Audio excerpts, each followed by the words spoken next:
Assalamu alaikum dostlar. Biz bugün sizin bilen bemol hem diyez notalar, akordları öğrenýäs. Indi men şol bemol diyez barada gysgaça düşündürüş bereýin. Mysal üçin ine 5-nji perdeden barýa tutýar. Şu la minor. 7-nji perdeden barýa tutýar. Bu si minor. İkisiniň arasy bir ton. Şu ikisiniň aralygyna ine 6-njy perden tutsak, ine ikisiniň aralygyna tonu, yarım tonu, ine şuna bemol diýilýär. Bu da nähil la bilen si aralygyna nota, onuň üçin eger la diyez diýsek, diyez notany yarım ton göterýär. Ine şu 6-njy perde gelýär. Eger si notadan si bemol diýsek, ol yarım ton düşürýär. Umman diyez notany yarım ton göterýär, bemol belgi notany yarım ton düşürýär. Şeýlelikde biz şu 6-njy perdeden tutsak, muňa la diyez diýilmaýdy bilýär ýa-da si bemol diýilmaýdy bilýär. İkisiň bir zat bolýar. Klavişde gözeňize getireňizde pianino bolsun, akordeon bolsun tapawdy ýok. A klavişler olar 7 tane nota, do re mi fa sol la si. Şu A klavişlerin aralygyna qara klavişler, ana olar diyez we bemol notalar bolýar. Onda gittik la diyez, ýagny si bemol.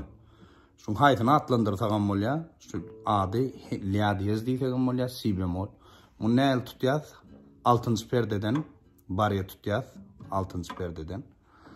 Onuň 8-nji perdeden hem 4-njy hem de 5-nji kirişleri basýar. Ine si bemol minor bolýar. Si bemol minor. Ine bu bir tutulşy, onuň ikinji tutulşy 1-nji perdeden barýa goýýar. 3-nji perdeden ikinji perdeden ikinji kiriş, 3-nji perdeden hem 3-nji 4-nji kiriş. Ine si bemol minor. Ine si bemol minor. İkisi bir zat şun. Indi muň majory, si bemol major. Bu nähili? Bular mine şu 6-njy perdeden tutýar. 8-nji perdeden 4-nji, 5-nji kiriş. Emma 7-nji perdeden hem 3-nji kirişi basýar. Ine si bemol major bolýar. İkinji tutulşy ýene 1-nji perdeden barý. 3-nji perdeden hem 2-nji, 3-nji, 4-nji kirişleri basýar. Ine si bemol major bolýar. Ondan soň do diyez gelýär. Do diyez ýagny do bilen re notanyň aralygynaky yarım ton. Onu do diyez diýip atlandyrsagan bolýar, re bemol diýsegem bolýar. Do diyez on näil alýar? 4-nji perdeden barýa goýýar. 5-nji perdeden ikinji kiriş, 6-njy perdeden 3-nji, 4-nji kiriş. Ine do diyez minor bolýar şu. Ýagny re bemol minor. Do diyez, re bemol. İkisi bir zat. Ine bu bir tutulşy do diyezin. Do diyezin ikinjisi 8-nji perdeden barýa goýýar. 8-nji perdeden. Ýok. 7, 8. 9-njy perdeden barýa goýýar. 9-njy perde ine. 11-nji perdeden hem 11-nji perdeden hem 4-nji, 5-nji kiriş tutýar. Ine do diyez minor bolýar. Hememne berden. İkisi bir zat. Indi muň majory, do diyez major, ýagny re bemol major. Muny barýa ine 4-nji perde. 6-njy perdeden hem 2-nji, 3-nji, 4-nji kirişleri tutýar. Major bolýar. Onuň berden hem 9-njy perdeden barýa goýýar. 10-njy perdeden 3-nji kiriş tutýar. 11-nji perdeden hem 4-nji, 5-nji kirişler. Do diyez major. Inni re diyez major. Re diyez ýagny mi bemol, re bilen mi aralygynaky yarım ton. Ol nähili onu 6-njy perdeden hem tutup bilýär. 6-njy perdeden barýa goýýar.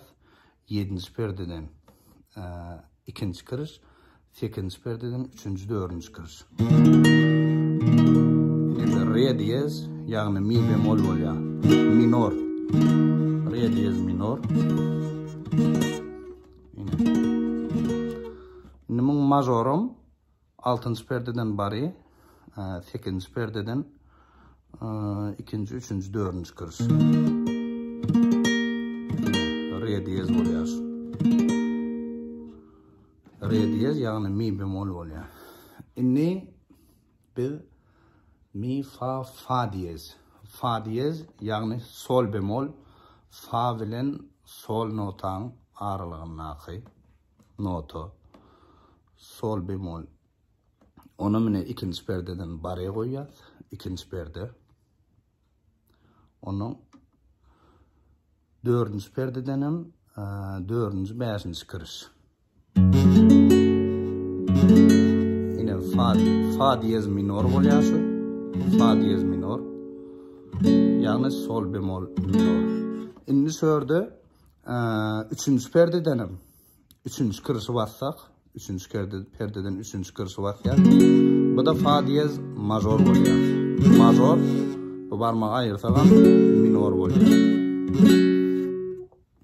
İnni sol diyez. Sol bilen re not, sol bilen la notan aralığındaki yarım ton. Ol ine 4. perdeden bari koyacağız. 6. perdeden 4. 5. kırışları tutacağız. Yine bu minor oluyor. Sol diyez minor yani la bemol minor. Yine 5. perde 3. kırış emine sucağız barmağımız öyle bassa. Bu da major oluyor. Minor, major. Yani sol diyez minor, sol diyez major. Yine major minor akortlar, diyez bemol akortlar şulardan ibaret.